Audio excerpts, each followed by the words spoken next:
India के कुछ ऐसे महंगे, रेयर और इल्लीगल काला धंधा जिसके बारे में 99% लोग नहीं जानते। Number 1, Shirui lily. दोस्तों, ये जो फूल आप देख रहे हैं ये कोई आम फूल नहीं है। पूरी दुनिया में ये सिर्फ मणिपुर के उखरुल के सिरुई कासंग पहाड़ी पर ही पाया जाता है। ये दुनिया के सबसे दुर्लभ फूलों में से एक है और सिर्फ एक छोटे से रीजन में ही उगता है। इस फूल को ढूंढने या फिर पाने के लिए बहुत मेहनत और स्पेसिफिक परिस्थितियाँ चाहिए होता है, क्योंकि ये ना तो बाजारों में खुलेआम दिखता है और ना ही आप इसे किसी भी गार्डन में उगा सकते हैं। इस फूल के मिलने के मौके सिर्फ इसी सिरुई हिल्स के ऊंचे हिस्सों में ही है। ब्रिटिशर्स ने भी इसे कई बार बाहर उगाने की कोशिश की है, पर वो असफल रहे। इस फूल की पंखुड़ियां इतनी खूबसूरत हैं कि माइक्रोस्कोप से अगर आप देखें तो इसमें 7 रंग दिखाई देते हैं। इसके बीज से पूरा फूल को खिलने में 3 से 7 साल लगते हैं और ये सिर्फ मई या फिर जून के महीने में ही खिलता है, जब मॉनसून शुरू होता है। ये फूल सिर्फ खूबसूरत ही नहीं, इसमें बहुत सारे मेडिसिनल गुण भी होते हैं। त्वचा की समस्याएं और पेट के इलाज के लिए इसका उपयोग बहुत लाभदायक होता है, पर ये इतना दुर्लभ है कि ब्लैक मार्केट में इसके बल्ब या बीज करोड़ों में बिकते हैं। इसीलिए वहाँ के स्थानीय लोग और कुछ पर्यटक जो वहाँ पे घूमने आते हैं वो इसे चुरा के ले जाते हैं और इसी वजह से ये फूल खत्म होने के कगार पर है। और हाँ, अगर किसी ने ये फूल चुराया और पकड़ा गया तो उस पर 3 से 7 साल तक की जेल भी हो सकती है।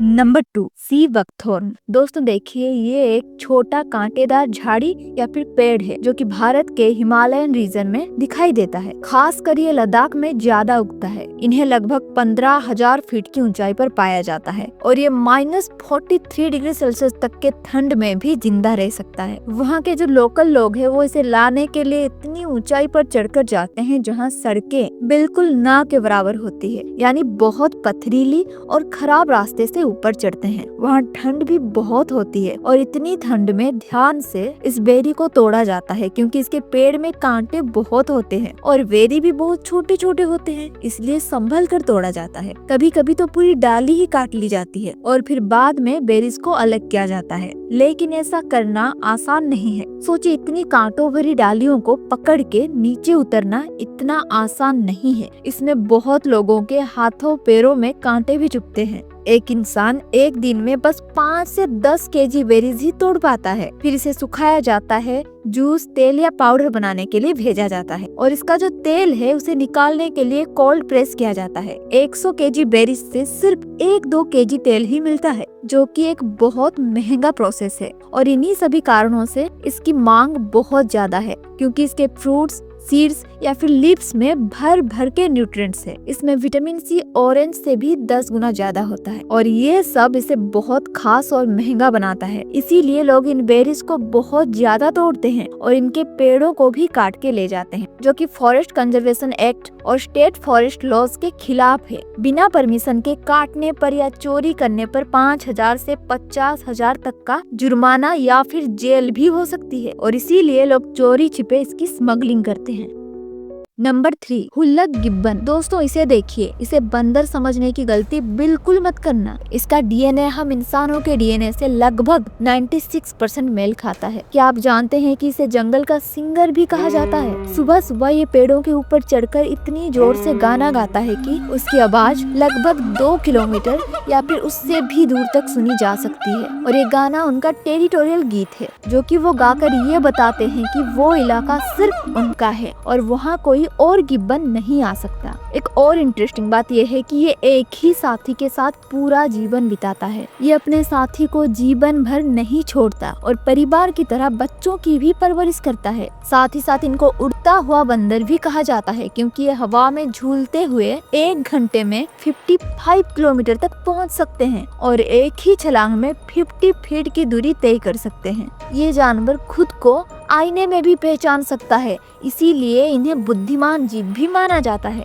एक और इंटरेस्टिंग बात यह है कि इन्हें फॉरेस्ट क्लॉक कहा जाता है। ऐसा इसलिए क्योंकि नॉर्थ ईस्ट के कुछ आदिवासियों का मानना है कि अगर सुबह ये जानवर गाना नहीं गाता तो मौसम बिगड़ने वाला होता है। यानी इन्हें मौसम बताने वाली प्राचीन समझ या संकेत के रूप में भी देखा जाता है। ये एक और काम भी कर सकते हैं, वो है पेड़ों से दवा खोजना। साइंटिस्ट का कहना है कि जब इन जानवरों का पेट खराब होता है या उन्हें चोट लगती है तो ये कुछ खास पौधे खाते हैं। इससे पता चलता है कि इन्हें प्राकृतिक औषधि का ज्ञान भी है। ये जानवर भारत के नॉर्थ ईस्ट के जंगलों में पाए जाते हैं। लेकिन आखिर इन जानवरों का इल्लीगल हंटिंग क्यों होता है? देखिए, पहली वजह यह है कि बहुत सारे लोग, खासकर कुछ आदिवासी समुदाय, मानते हैं कि इस जानवर के शरीर के अंगों में कुछ ऐसे, जैसे कि उसके बाल और बाकी हिस्सों में कुछ शक्तियां होती है जो कि भाग्य को बदल सकती है, और इसीलिए इन्हें ताबीज या ट्रेडिशनल मेडिसिन में इस्तेमाल भी किया जाता है। इसी अंधविश्वास की वजह से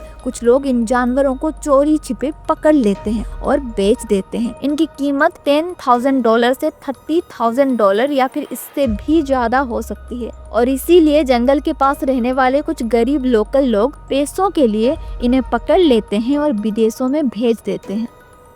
नंबर 4, इंडिया का सबसे खतरनाक काला धंधा। क्या कभी आपने सोचा है, जिस सांप से लोग दूर भागते हैं वही सांप लोगों को करोड़पति बना सकता है? और इसीलिए कुछ लोग ये जानते हुए कि वाइल्ड लाइफ प्रोटेक्शन एक्ट के तहत सांपों को पकड़ना गैर कानूनी है, फिर भी कुछ लोग सांपों के पीछे भागते हैं अपने जान को जोखिम में डालकर। दोस्तों, कुछ लोग चोरी छिपे जंगल से, जैसे कि south east Asia, south Africa या मिडिल ईस्ट के जंगलों से, खासकर भारत के जंगलों से कुछ ऐसे सांपों को पकड़ते हैं जिनकी स्किन बहुत ज्यादा एक्सपेंसिव होती है, जैसे कि रेड सैंड वॉस्प। इनका स्किन 2 से 5 लाख या फिर 1 करोड़ तक पहुंच जाती है। रसल्स वाइपर्स और तक्षक स्नेक का स्किन लगभग 9 करोड़ रुपए तक पहुंच जाती है, और खासकर पाइथन स्किन का बिजनेस तो इंटरनेशनल लेवल पर भी होता है। कुछ लोग स्पेशल ट्रैप्स या फिर लोकल हंटर्स की हेल्प से सांपों को पकड़ते हैं। कभी कभी उन्हें जिंदा पकड़ा जाता है ताकि उनकी स्किन फ्रेश रहे। इसके बाद उन सांपों को मारा जाता है, फिर उनकी खाल को ध्यान से निकाला जाता है ताकि वो डैमेज ना हो। फिर स्किन को स्ट्रेच करके उस पर सोल्ट लगाया जाता है, और इसके बाद केमिकली ट्रीट किया जाता है और धूप में सुखाया जाता है जिससे वो खराब ना हो। इन सब प्रोसेस के बाद खाल को फैशन प्रोडक्ट्स के लिए तैयार किया जाता है,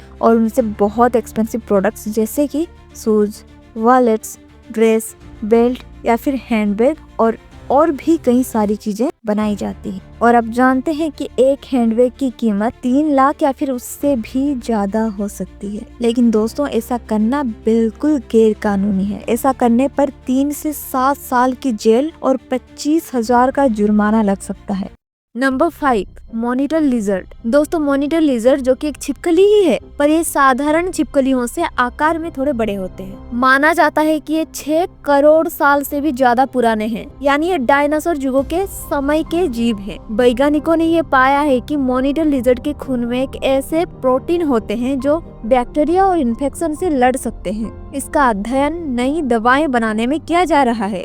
लेकिन क्या आप जानते हैं कि मॉनिटर लिजर्ड के पेनिस यानी जननांग को लोग चोरी छिपे बेच देते हैं? लेकिन आखिर क्यों? देखिए, इसके बारे में जानने से पहले आपको हाथाजोड़ी के बारे में जानना पड़ेगा। दरअसल हाथाजोड़ी एक पौधे की जड़ होती है जो दिखने में 2 जुड़े हुए हाथ जैसी लगती है और घने जंगल के अंदर मिलती है। लोक कथाओं में माना जाता है कि अगर किसी के घर या दुकान में असली हाथाजोड़ी रखी जाए तो धन, व्यापार और भाग्य तेजी से बढ़ता है। ये अक्सर तंत्र, साधना, वशीकरण, शत्रु निवारण या धन प्राप्ति की पूजा में उपयोग होती है। इसके साथ साथ कुछ लोग इसे माँ कामाख्या के साथ भी जोड़ते हैं, और इन्हीं सभी कारणों से लोग इसके पीछे पड़े हुए हैं। इसका डिमांड बहुत ज्यादा है, लेकिन इसका क्वांटिटी बहुत कम है, और इसीलिए जो स्मगलर्स और ठग लोग होते हैं वो असली पौधे की बजाय मॉनिटर लिजर्ड के जननांग को सुखाकर हाथाजोड़ी के नाम से मंदिरों में, ऑनलाइन दुकानों में और विदेशी पर्यटकों को बेच रहे हैं, क्योंकि इसके जननांग को सुखाने पर 2 जुड़े हुए हाथ जैसे दिखते हैं।